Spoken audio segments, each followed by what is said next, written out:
بدل الكلام وما يعرف لغتهم حتى.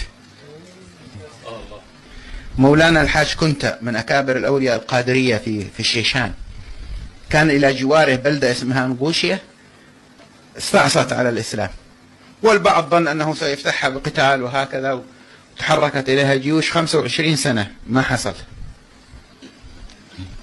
حتى أفاضل ظنوا أنهم بذلك سينجحون مثل الإمام شامل، لم يستطع.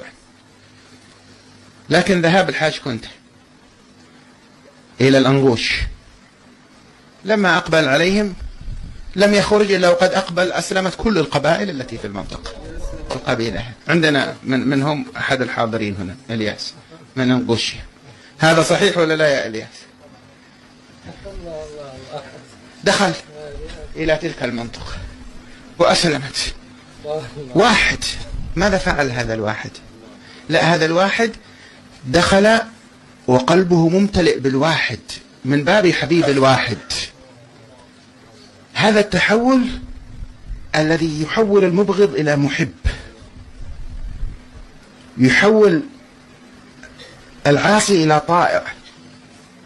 رأينا أشياخا كان الواحد تأتيه خواطر المعصية، يجي فقط ينظر إليهم تذهب الخواطر من قلبه لمجرد فقط نظرنا إليهم. ما الذي في وجوههم؟